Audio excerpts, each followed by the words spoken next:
Assalamualaikum warahmatullahi wabarakatuh. Bismillahirrahmanirrahim. Salatu wassalamu ala Rasulillah Muhammad ibni Abdillah.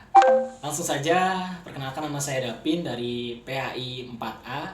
Nah, kali ini saya akan Q&A mata kuliah materi PAI SMP yang diampu oleh Bapak dosen Umar Mukhtar ya, SPD MPDI. Nah, saya di sini akan review. Waktu itu saya presentasi bersama rekan-rekan saya ya. Nah, dan juga ada beberapa pertanyaan. Nah, sini akan saya review pertanyaan-pertanyaannya yang saya jawab kembali ya.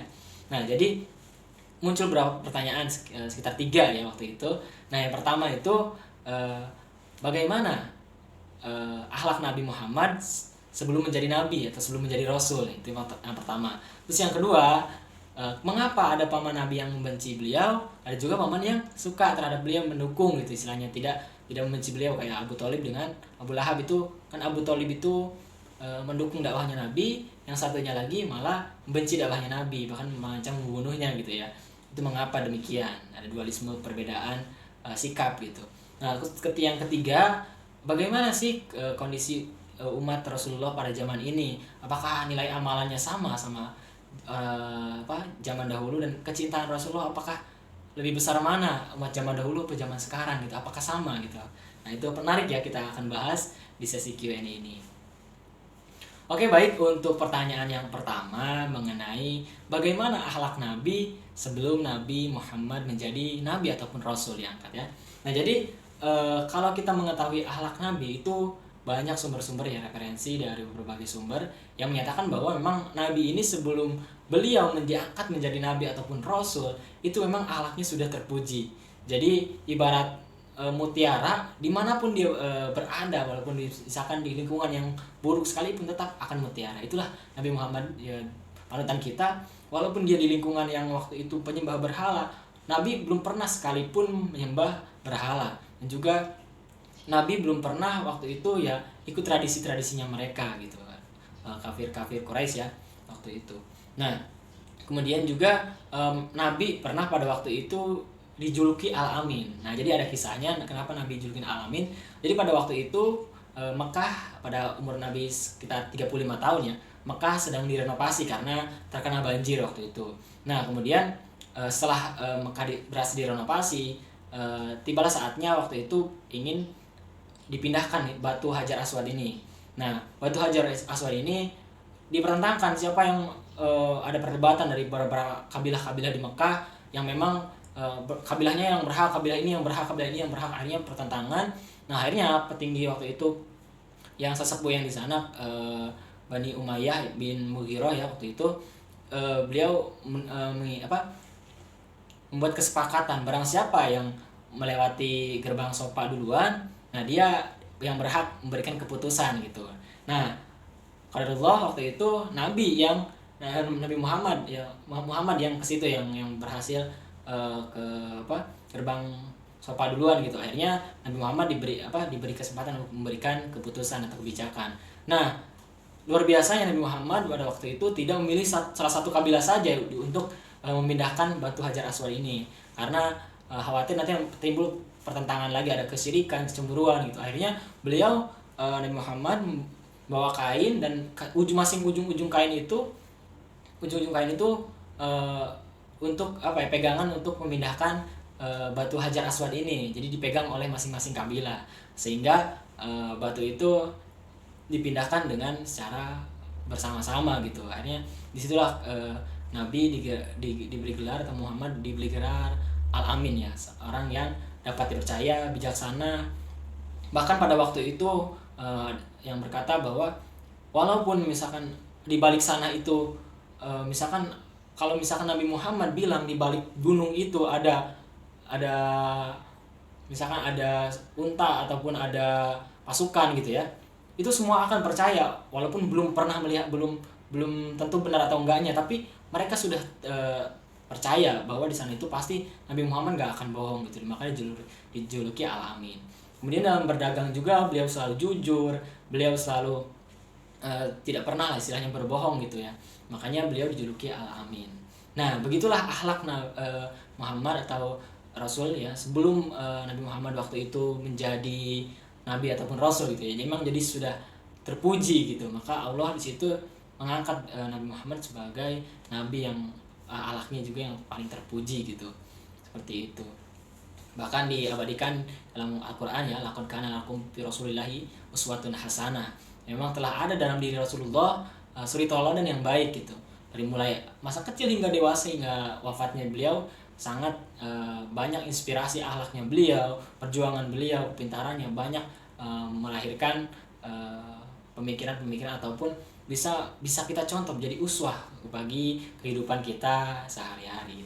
Itu pertanyaan yang pertama jawabannya. Terus kemudian jawaban pertanyaan yang kedua, mengapa pamannya Rasul Abu Thalib sangat menyayangi, sedangkan satunya lagi Abu Lahab sangat membenci? Itu mengapa gitu?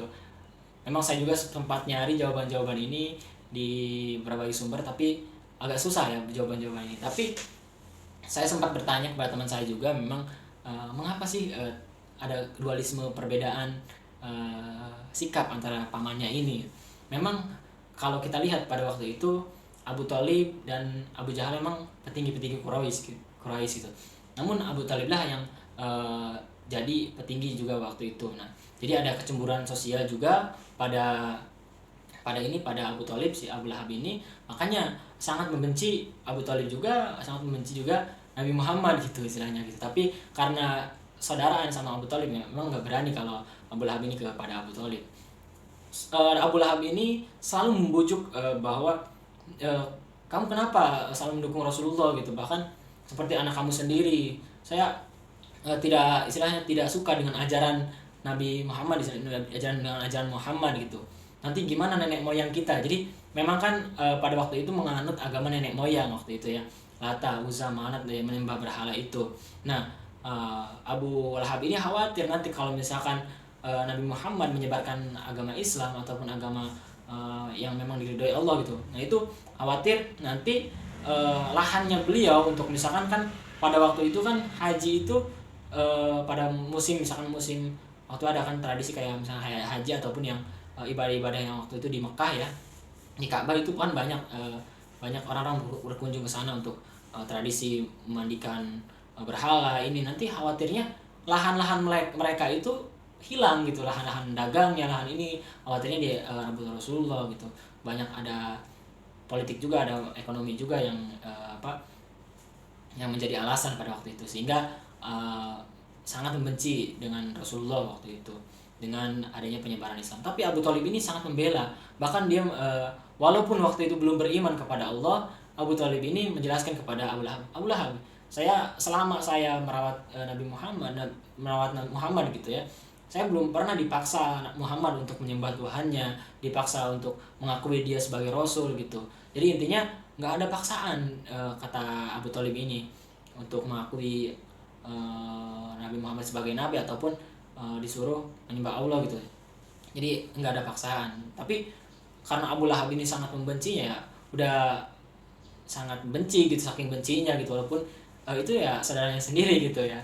Nah begitu, sampai diabadikan dalam satu surah Al-Lahab yang memang Abu Lahab dan istrinya ini sudah dijamin Allah masuk neraka gitu. Sebelum ia meninggal pun udah Allah jamin masuk neraka. Nauzubillah ya. Nah, sehingga itulah yang menjadi alasan, karena memang punya takut posisinya dari Abu Lahab itu terancam gitu. Terus kayak ekonominya atau politiknya di jabatannya nanti ikut terancam.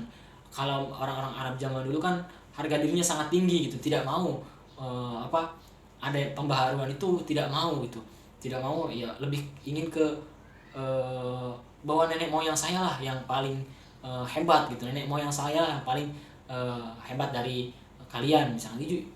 Harga dirinya sangat tinggi gitu waktu itu, sehingga ya sangat membenci ketika ada ajaran baru atau penyempurna ajaran yang sebelumnya, itu nggak mau, tetap kepada nenek moyang, ataupun ada ada maksud bisnis ataupun ada maksud yang ekonomi ataupun yang lainnya gitu, di situ takut terancam posisinya si Abu Lahab ini. Ya itulah menurut jawaban saya. Terus yang ketiga, yang terakhir, bagaimana statusnya umat zaman sekarang gitu kan? Umat zaman sekarang jauh sama Nabi yang sudah kita juga bertemu juga belum gitu ya. Nah bagaimana status amalannya misalkan, terus Nabi apakah lebih cinta kepada umat-umat zaman dahulu daripada zaman sekarang gitu kan, timbul kekhawatiran ya. Nah, langsung saja saya jawab pertanyaan yang terakhir tadi tentang ada yang bertanya tentang bagaimana kondisi umat zaman sekarang gitu yang setelah sekian lama sudah ditinggal Rasulullah kan, lalu sudah lama tinggal Rasulullah, kondisinya gimana gitu, apakah lebih mulia orang-orang zaman dahulu dibandingkan zaman sekarang? Jawabannya belum tentu gitu, tergantung niat kita, tergantung kan kata Rasul juga yang orang yang paling aku cintai adalah orang yang memang tidak mengenalku, jauh tidak sejaman denganku, tapi mereka sangat mencintaiku, sangat kepadaku, sangat mengikuti ajaran-ajaranku. Jadi umat yang paling dicintai itu ya kita lah zaman sekarang gitu, memang yang belum pernah bertemu dengan Nabi tapi mengikuti ajarannya gitu ya. Kalau kita misalnya ikuti ajaran Nabi, terus kita contoh perilaku beliau, teladani dan kita terapkan di hidupan sehari-hari, itulah orang yang paling cintai Nabi gitu, termasuk yang mudah-mudahan kita juga termasuk orang yang dicintai Nabi gitu. Nah terus mengenai kadar amaliyahnya itu bagaimana kadar amaliyahnya ya, tergantung ya kita niatnya karena Allah, dan juga memang kita ini diniatkan benar-benar gitu karena Allah, bukan mengharap sesuatu gitu. Nah pada zaman dulu juga nggak semuanya memang beriman kepada Allah, dan juga walaupun misalkan pada zaman Nabi ya memang ada beberapa orang yang seperti Abu Lahab gitu, Abu Jahal, yang memang walaupun sejaman dengan Nabi tapi tidak beriman kepada Allah dan juga percaya Nabi sebagai utusannya gitu. Nah itu demikian pertanyaan-pertanyaan yang saya jawab, yang mudah-mudahan bisa bermanfaat. Koreksi kalau misalkan ada kesalahan silahkan di kolom komentar. Billahi fi sabilillah, fastabiqul khairat. Wassalamualaikum warahmatullahi wabarakatuh.